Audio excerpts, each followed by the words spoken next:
మనుషులు లోపల ఉన్నారు. దాని కొరకు మనం చేయాల్సిన పద్ధతుల్లో అంత వేగంగా మనం కనబడతలేవు. ఎందుకంటే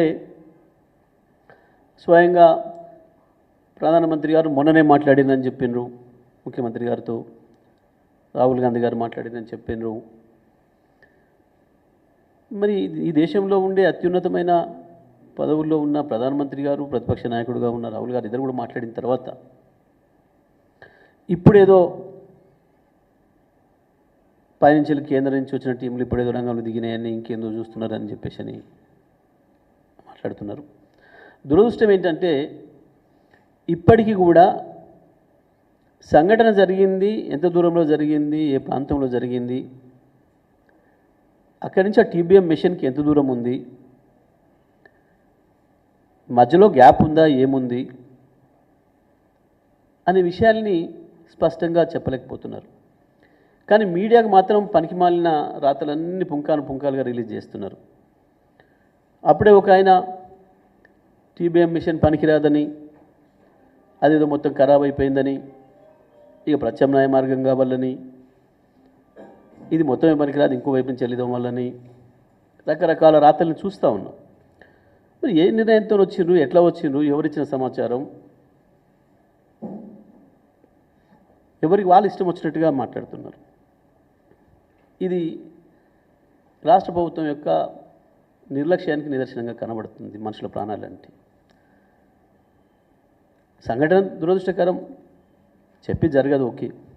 కానీ ఇక్కడ రాష్ట్ర ప్రభుత్వం ఎంత సీరియస్గా తీసుకుందనే దానికి ప్రధానమైన ఉదాహరణ ముఖ్యమంత్రి గారి ఇవాళ పర్యటన. ఒకవైపు 8 మంది పౌరులు ఏమైందో తెలియని పరిస్థితులలో ఉంటే వాళ్ళ కుటుంబాలు యువతల ఎంత దారుణమైన హింస పడుతుంటాయో, రాష్ట్రంలో ఉండే లక్షలాది మంది ప్రజలు ఎదురు చూస్తున్నారు. నిమిషం ఏమైనా అప్డేట్ వచ్చిందా, ఏమైనా తెలిసిందా, ఏం జరిగిందని ఇళ్లల్లో ఉండే మహిళలతో సహా అందరూ కూడా వాకప్ చేస్తున్నారు, అడుగుతున్నారు ఏమైంది, అదేమన్నా తెలిసిందా, శ్రీశైలంది వాళ్ళు ఎట్లా ఉన్నారు అని చెప్పి. రాష్ట్రమంతటా ఇంత ఆతృత పడుతుంటే ముఖ్యమంత్రి ఎన్నికల ప్రచారానికి పోయిండు. ఇంతకు మించిన సిగ్గుమాలిన చర్య ఇంకొకటి ఉంటుందా? ఇంతకు మించిన అమానవీయమైన చర్య ఇంకొకటి ఉంటుందా? వాస్తవానికి ఇప్పటివరకు ఈ ఎమ్మెల్సీ ఎన్నికల ప్రచారం అనేది ఏ ముఖ్యమంత్రి చేయలే ఎక్కడ కూడా నాకు తెలిసి. అసలు మేమైతే దాన్ని పట్టించుకోలే, పోటీ కూడా చేయలే. అదో పెద్ద సమస్య కాదు, దాంట్లో పార్టీ గుర్తు లేదు అని. అటువంటి ఎన్నికకు ముఖ్యమంత్రి పోవడం అంటే కనీసం ఇక్కడికి పోకుండా, అక్కడ సీరియస్నెస్ చూపించకుండా ఏంది, రాష్ట్ర ప్రభుత్వం ఎంత తీవ్రంగా తీసుకుంది ఈ సమస్యని, ఈ ఘటనను అనేది ముఖ్యమంత్రి గారి పర్యటన షెడ్యూల్కు నిదర్శనం. ఇది గింత సోయి లేని ముఖ్యమంత్రి, గింత మానవీయత లేని ముఖ్యమంత్రి, ఇంత బాధ్యత లేని ముఖ్యమంత్రి ఈ రాష్ట్రంలో ఉన్నాడు. ఈ రాష్ట్ర ప్రజల దురదృష్టం. నిజమే, అక్కడున్న మంత్రులు పాపం సొరంగం ముందడి పోయి ఒక ఫోటో దిగి పంపడం, ఏదో ఒకటి నోటికొచ్చింది చెప్పి రాయించుకోవడం తప్ప అసలు జరుగుతున్నది ఏంది, ఏం పని చేసిరు ఇప్పటివరకు? 72 గంటలు జరిగిపోతుంటే ఇప్పటివరకు సంఘటన జరిగి గిది అని చెప్పగలిగిన పని ఒక్కటేమైనా చేసిండ్రా ఇప్పటివరకు? ఇది 100% రాష్ట్ర ప్రభుత్వం యొక్క నిర్లక్ష్యమే కారణం ఈ ఘటనకు, అందులో సందేహం లేదు. దానికి సాక్ష్యం ముఖ్యమంత్రి గారి ప్రవర్తన. ఈ సంఘటన జరిగిన టైం నుంచి ఇప్పటి వరకు ముఖ్యమంత్రి గారి ప్రవర్తన ఏదైతుందో ఇంతకు మించిన దారుణమైంది ఇంకొకటి ఉండదు. వాస్తవానికి ఈ దేశంలో ఏ మూలనున్నా ప్రత్యేకమైన విమానం పెడితే మహా అయితే 2 నుంచి 3 గంటలే జర్నీ.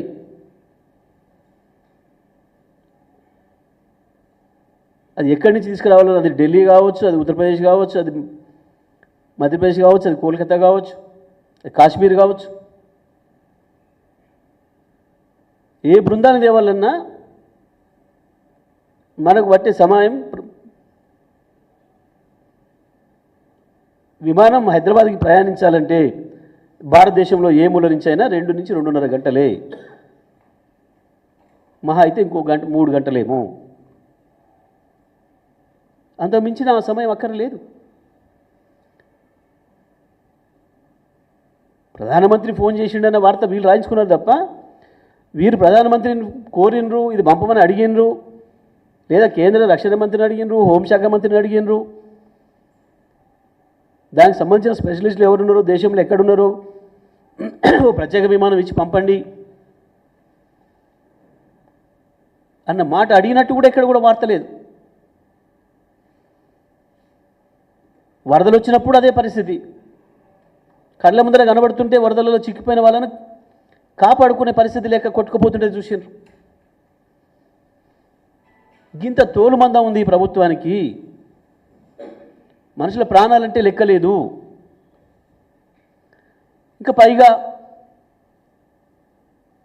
బీఆర్ఎస్ రాజకీయం చేస్తుందని మాట్లాడుతున్నారు బుద్ధి లేకుండా. మేమేం రాజకీయం చేయలే. రాజకీయాలు మీ ముఖ్యమంత్రి చేస్తున్నాడు. రాజకీయ ప్రచారానికి మీ ముఖ్యమంత్రి పోయిండు. రాజకీయాలు బీఆర్ఎస్ చేయలే. మనుషుల ప్రాణాలని వదిలిపెట్టి లెక్క పెట్టకుండా రాజకీయాలు ఓట్ల కొరకు తిరుగుతుంది సిగ్గు లేకుండా మీరు. కనీస జ్ఞానం ఉండాలి. ప్రజలు ఏమనుకుంటారు, ఏం జరుగుతుంది రాష్ట్రంలో, ఆ బిడ్డలు మన వాళ్ళు గారా, ఏం చూపించింది ప్రభుత్వం కన్సర్ను. నింపాదిగా రోజుకు ఒక టీం వచ్చిందని చెప్తూ గా లీకేజీలు ఇచ్చుకుంటూ గా వార్తలు రాయించుకుంటూ కాలం గడుపుతున్నారు. ఈ ప్రాజెక్ట్ ఎట్లా పెట్టినరు, ఏం చేసిండ్రు, వాటి జోలికి ఇప్పుడు మేమేం పోవడం లేదు. ఈ ప్రాజెక్టులో ఉండే కుట్ర అయింది. కానీ ఇవాళ మాత్రం 100% సరి అయిన పరీక్షలు నిర్వహించకుండా సీపేజీ వస్తున్న సందర్భంలో అది ఏ ప్రాంతం నుంచి వస్తుంది, ఏంది, పనులు కొనసాగించవచ్చా లేదా అనేది నిర్ణయించకుండా, టెక్నికల్ టీంను పిలిచి వాళ్ళ సర్టిఫికేట్ తీసుకోకుండా, వాళ్ళ అనుమతి తీసుకోకుండా మీరు చేసిన చర్యల వల్లనే ఇవాళ ఈ ప్రమాదం సంభవించింది. ఇది 100%, 100% రాష్ట్ర ప్రభుత్వం యొక్క వైఫల్యమే, రాష్ట్ర ప్రభుత్వం యొక్క నిర్లక్ష్యమే. అటువంటి సొరంగాలు తవ్వేటప్పుడు తీసుకోవాల్సిన జాగ్రత్తలు తీసుకోకపోవడం వల్లనే ఇది జరిగింది.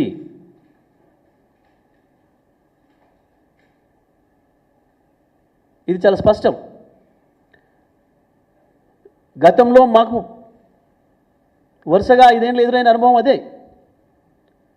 సీపేజ్ ఎక్కువ ఉండడం వల్లనే ముందుకు పోలేకపోయినాం. ఇంకొక వైపు అవుట్లెట్ నుంచి తవ్వాల్సిన చోటనేమో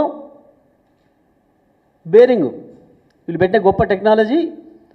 ఒక్కసారి బేరింగ్ పోతే 2 సంవత్సరాలు 3 సంవత్సరాలు పడుతుంది మళ్ళీ ఇది రావడానికి.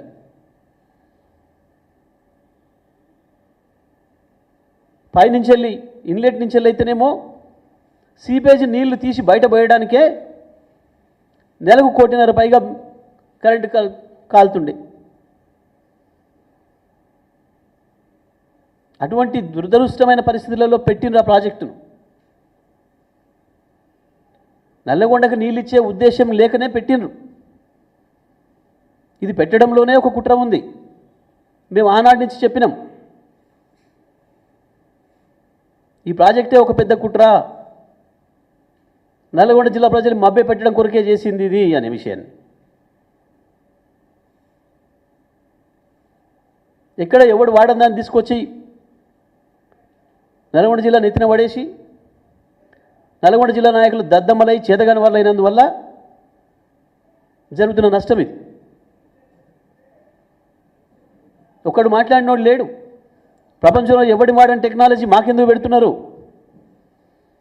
ఇది సరైనది కాదు, దీంట్లో రక్షణ ఉండదు కార్మికులకు, అటువంటి పరిస్థితులలో పోయి పనిచేయడానికి భయపడతారు. ఇంకా చిమ్మ చీకట్లో ఆక్సిజన్ లేకుండా ఉండే ప్రాంతంలో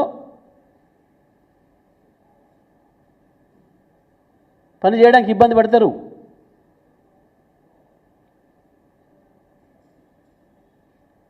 ఇవన్నీ తెలిసే పెట్టాను. ఏదో ఇచ్చినట్టు చేయాలి, నల్గొండ జిల్లా ప్రజల్ని మోసం చేయాలి, ఓట్లు వేయించుకోవాలని తప్ప ఇది పూర్తి చేసి నల్గొండ నీళ్ళు ఇద్దామన్న ఉద్దేశం ఏనాడు కూడా లేదు వీళ్ళకు.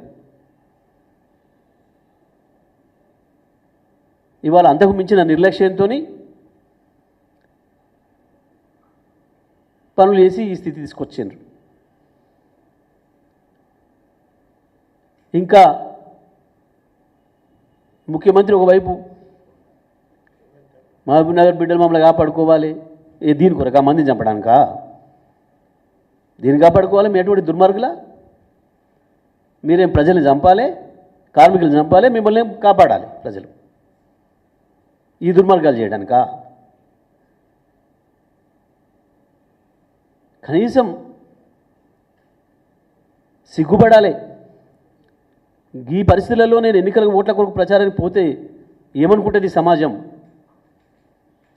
అన్న సోయి, ఆ పట్టింపు, సమాజం అంటే ఒక లెక్క, ఏది కూడా లేని తత్వం. ఎవడేమనుకుంటే నాకేంది,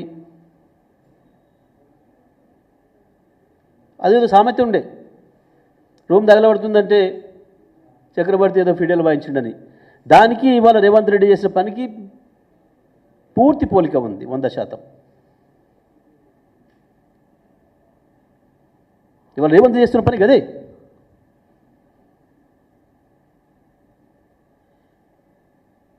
కనీసం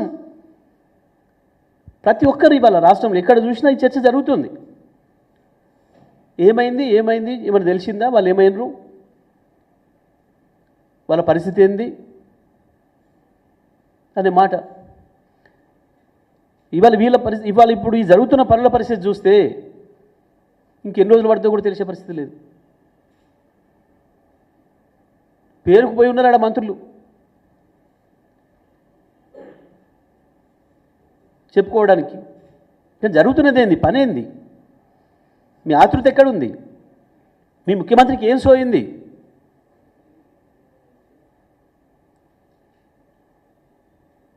ఎక్కడ బీఆర్ఎస్ రాజకీయం చేసింది, ఎక్కడ మాట్లాడింది? మేమేం చేయలే.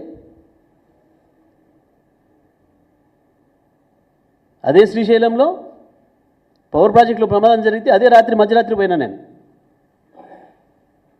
వాస్తవానికి సిబ్బంది భయపడుతుంటే నేనే స్వయంగా లోపల తీసుకుపోయినా. ఆ పొగలో ఆ చీకట్లో ఏం కాదు పదండి పోదామని చెప్పి రాత్రి 2 గంటలకు చేరుకోను నేను, 9కి తెలిస్తే. ఇది వేరే భిన్నమైన పరిస్థితులు కావచ్చు, కాదనటం లేదు, దానికంటే కొంత భిన్నమైంది. కానీ 72 గంటల సమయం